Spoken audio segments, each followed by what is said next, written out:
నెల్లూరు జిల్లా కావలి పట్టణ సమీపంలో వేంచేసి ఉన్నటువంటి శ్రీ ముందరపొట్టమ్మ తల్లి దేవాలయాన్ని మేము సందర్శించడం జరిగింది.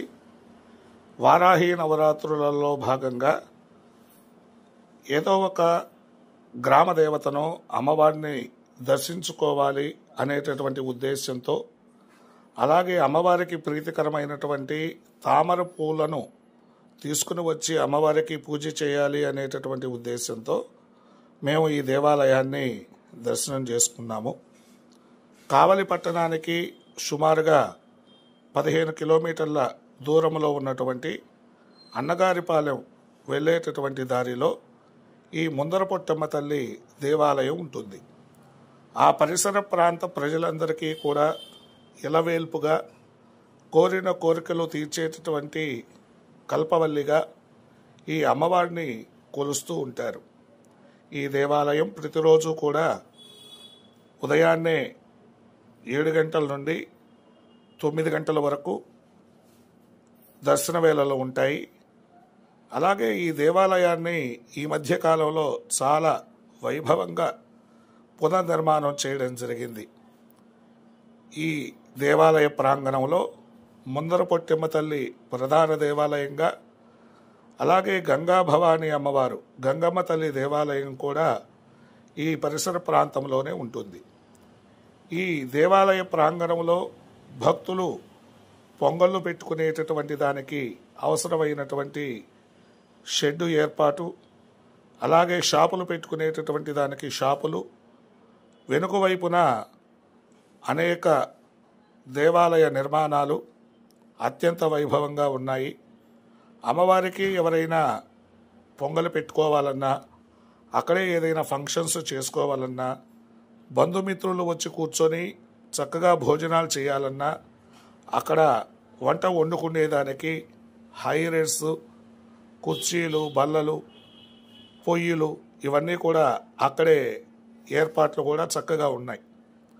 ఈ ముందరపొట్టమ్మ తల్లి దేవాలయ విశేషానికి వచ్చినట్లయితే, మహాకాళి, మహాలక్ష్మి, మహాసరస్వతి దేవతా స్వరూపంగా, గ్రామ దేవతా స్వరూపంగా ఈ అమ్మవారిని పరిసర ప్రాంత ప్రజలందరూ కూడా నమ్ముతారు.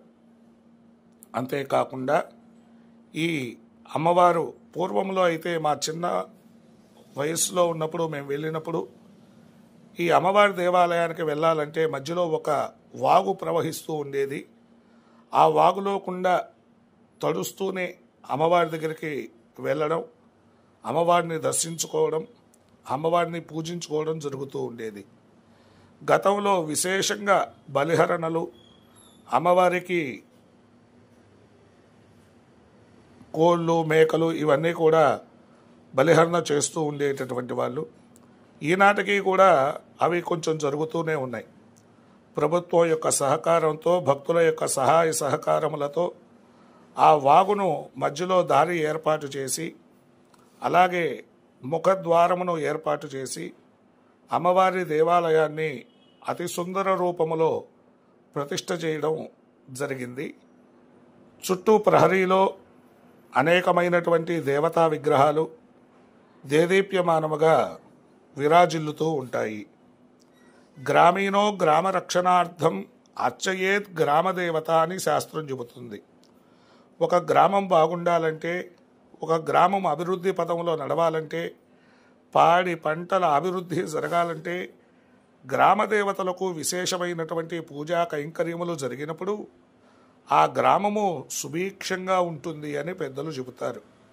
ఆ ఉద్దేశంతోనే పరిసర ప్రాంత ప్రజలందరూ కూడా, భక్తులందరూ కూడా వారి యొక్క సహాయ సహకారములతో ఈ అమ్మవారి యొక్క దేవాలయాన్ని, గంగమ్మ తల్లి యొక్క దేవాలయాన్ని పునర్నిర్మాణం చేసుకోవడం, పునఃప్రతిష్ఠ చేసుకోవడం, దేదీప్యమానంగా విరాజిల్లే విధంగా అక్కడ ఏర్పాట్లు చేయడం జరిగింది.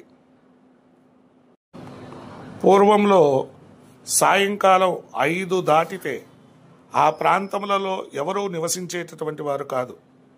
అమ్మవారు 6 గంటల నుండి సాయంకాల కాలంలో ఆమె గ్రామ సంచారానికి వస్తుందని, గ్రామంలో ఆ పరిసర ప్రాంతాల్లో ఉన్నటువంటి వాళ్ళందరినీ కూడా కాపాడుతూ ఉంటుందని, అలాగే అమ్మవారిని బాలిక రూపములోనూ క్షేత్రపాలిక రూపములోనూ దర్శించినటువంటి వాళ్ళు ఈనాటికి కూడా మనకి కనిపిస్తూ ఉంటారు.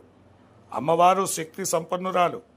అమ్మవారు అందరినీ కూడా కాపాడుతూ ఉండేటటువంటి తల్లి అని ఈనాటికి కూడా భక్తులు నమ్ముతూ ఉంటారు. ఎవరైనా కావలి పట్టణము వచ్చినటువంటి వారు అన్నగారిపాలెం వెళ్ళేటటువంటి దారిలో ఉన్నటువంటి ముందరపొట్టెమ్మ తల్లి దర్శనం చేసుకొని అమ్మవారి యొక్క అనుగ్రహానికి పాత్రలు కావాల్సిందిగా కోరుతున్నాము. అలాగే ఈ అమ్మవారి యొక్క ప్రాంగణం అంతా కూడా, ఆ స్థలం అంతా కూడా చాలా బాగుంటుంది. అలాగే సరస్సులు, కొలనులు, తామర పూలు కొన్ని వేల సంఖ్యలో ఇక్కడ కొలంలో ఉంటాయి. చక్కగా ఏదైనా మనం పూజకు అవసరమైనటువంటి తామర పూలు కావాలన్నా ఈ ప్రాంతమునకు వచ్చి అక్కడ కోసేటటువంటి వాళ్ళు ఉంటారు. వాళ్ళకి ఏదో ఒక 100 రూపాయలు ఇస్తే చక్కగా మనకి ఆ తామర పూలు కూడా అందజేస్తారు. కావున భక్తులు దర్శించుకొని తరించి అమ్మ యొక్క కృపకు పాత్రలు కావాల్సిందిగా మరి మనవి చేస్తున్నాం. మేము పంపించేటటువంటి వీడియోలు మీకు నచ్చినట్లయితే మా ఛానల్ను సబ్స్క్రైబ్ చేయండి, లైక్ చేయండి, కామెంట్ చేయండి. మీకు ఏదైనా డౌట్లు ఉన్నా కామెంట్ రూపంలో తెలియచేయగలరని మనవి చేస్తూ ఉన్నాం. ఓం శ్రీమాత్రే నమః. మాణిక్యవీణాముపలాలయంతి మదాలసా మంజుల వాగ్విలాసాం మాహేంద్రనీలద్యుతి కోమలాంగీ మాతంగ కన్యాం మనసా స్మరామి. ఓం శ్రీమాత్రే నమః.